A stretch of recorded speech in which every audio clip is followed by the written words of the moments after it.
look at a logarithmic scale gold chart. Well, our last bear low was $1,000. Okay. Well, given the things we've been talking about today, major asset class shifts, particularly if we have a major asset class bubble break in the stock market, the money will flow elsewhere, and the central banks will try to fight that best they can. And their only tool is monetary excess and artificially low rates. What's the primary beneficiary? Historically, it's always been gold. This time it's going to be gold again. And so to see gold make another eightfold move would be, so what?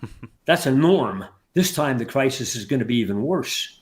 Stocks have generally performed better than gold over the years, but there can be exceptions. Looking back 20 years, for example, gold has outperformed the S&P 500. At present, precious metals are trending higher, as they did with the stock market in the mid-1960s. That is the best historical comparison. Even if in 2025 we get these bullish signals for precious metals, S&P 500 peaks, gold breaks out against the 60-40 portfolio, the secular bull market could last midway through the next decade. If the secular bull in the stock market continues for another 13 months, we could see a precious metals peak in 2036 and 2037.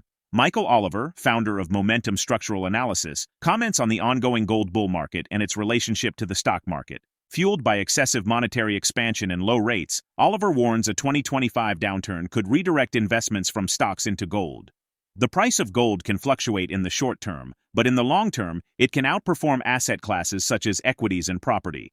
For example, when the stock market collapsed in 2007, investment demand for gold spiked and continued to rise, and gold doubled in value between 2007 and 2011.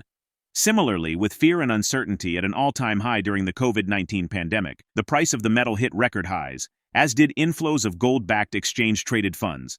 Concurrently, he predicts a market downturn will push asset managers to shift funds into gold, fueling its next big rally. Based on fundamentals, MichaelOliver underscores silver's volatility, describing it as a nasty little dog on a leash held by gold, and emphasizes silver's tendency to outperform gold.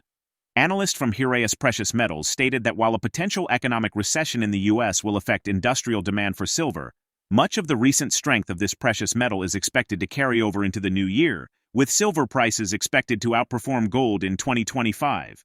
Now we present the clips of MichaelOliver's insights from his recent interview. Before we continue to discuss this, please subscribe to our channel and activate the bell icon for timely updates. Gold will go up 3 steps and pull back 1. Silver will go up 4 steps and pull back 2. They're far more volatile, nasty little dog on a leash. The leash is held by gold, so never forget that. But on the upside, silver beats gold. Now, by the way, I just want to make a point to people who think the stock market is king right now. Gold and silver is up as much on the year as the stock market is.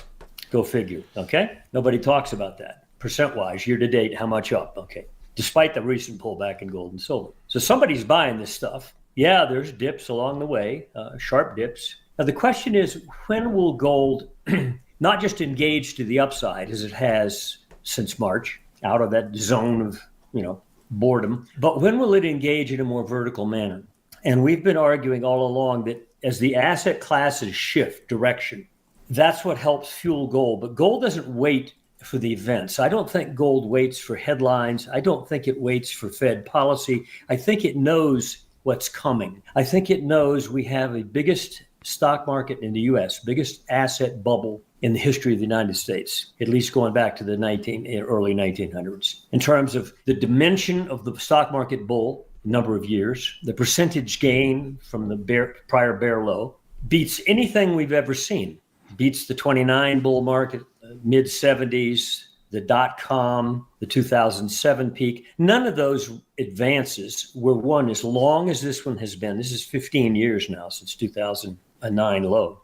And the dimensions. Now you can say, well, the economy is much better. Well, you're great. If you want to believe that, that's fine. Look at the money supply growth over the last 15 years has been more than any other 15-year period. Okay, that helps fuel the tank. And look at the money rates for the last 15 years. They've been at effectively zero 10 of those 15 years. And yeah, we had some upticks here recently to still moderately low levels when you look historically at Fed funds rate, but that's helped fuel the bubble. The problem is in the past, anytime a bubble has occurred in the U.S. stock market, and historically we look back and say, well, 29 was a bubble. Okay, so it fell apart. Oh, no big deal.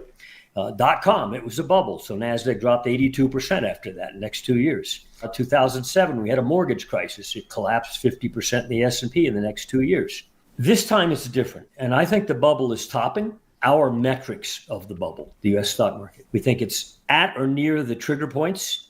In fact, if you sneeze between now and get into January, which is not even 2 full weeks away, really, because there's some holidays, you get into the next quarter, and we have some trigger numbers that are so tightly below the market that if you hit them, you're going to have a sudden change in tone and direction of the stock market, which will surprise people. I think gold is waiting on that before its next more accelerated upside phase. Why? 2 reasons.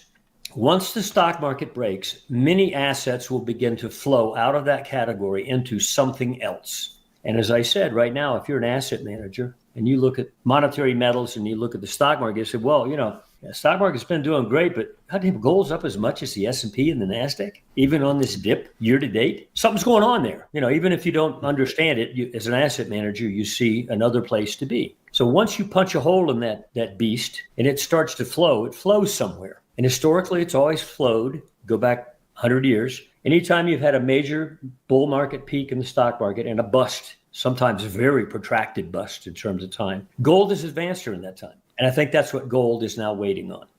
In his analysis, MichaelOliver predicts that once the Federal Reserve shifts focus to a weakening economy, it will likely begin pumping money into the system after a stock market peak. He highlights commodities in the Bloomberg Index as historically undervalued, with 18 months of sideways trading. Oliver expects a breakout driven by technical momentum, making commodities a key low-risk investment opportunity. There are 6 main subsectors of the Bloomberg Commodity Index. Only one of those 6 had negative returns. Market observers monitor conditions for a pain trade or price movement that no one has on their radar. In 2025, a commodity bull market is a prime candidate for the pain trade.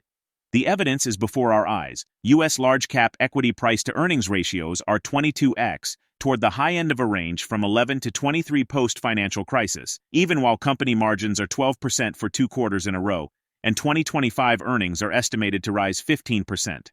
Moreover, Oliver points to agriculture-related stocks and commodities as key investment opportunities for 2025, offering a low-risk alternative.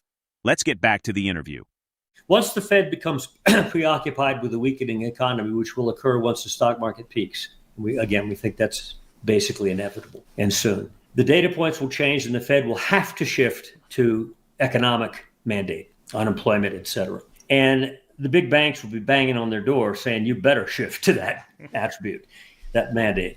That's going to be a key factor. But the notice what's happened to the Bloomberg Commodity Index. The Fed claims great victory over inflation. Well, in early 2022, at the start of the war in Ukraine, that was late February 2022, the commodity explosion, which began in late 2020, from our metrics. We said there'd be a commodity explosion. Well, the Bloomberg Commodity Index doubled from our entry level was 70 level. It went to 140 by March of 2022. When the war began, commodities started to correct sharply to the downside. Now, and they collapsed by early 2023, the Bloomberg basically had finished its correction.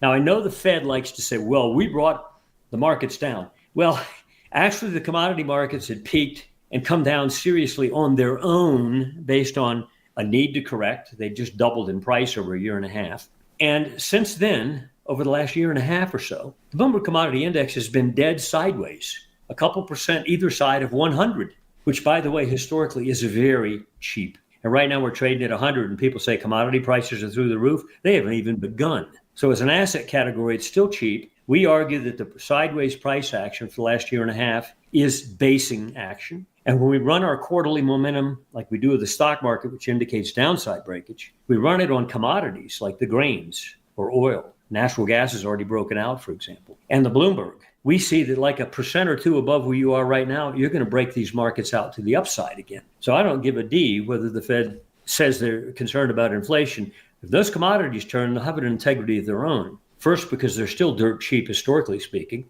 compared to past peaks. And once asset categories break, money flows into other asset categories.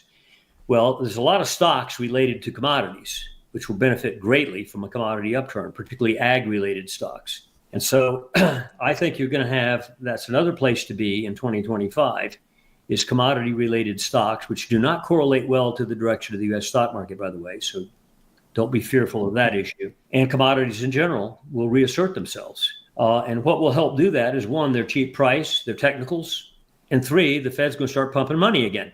Well, that money has to go somewhere. And if it's not going into the stock market, once the bubble breaks, it doesn't work. That money goes somewhere else. Commodities are a cheap, low-risk area to be if you're an asset manager. So that's a place to be looking to.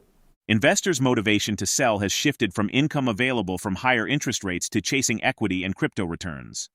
We expect gold to build on its gains in 2025, UBS said in a note, adding that central banks should continue accumulating gold as they diversify reserves. Do you believe we are approaching a pivotal moment for precious metals and commodities?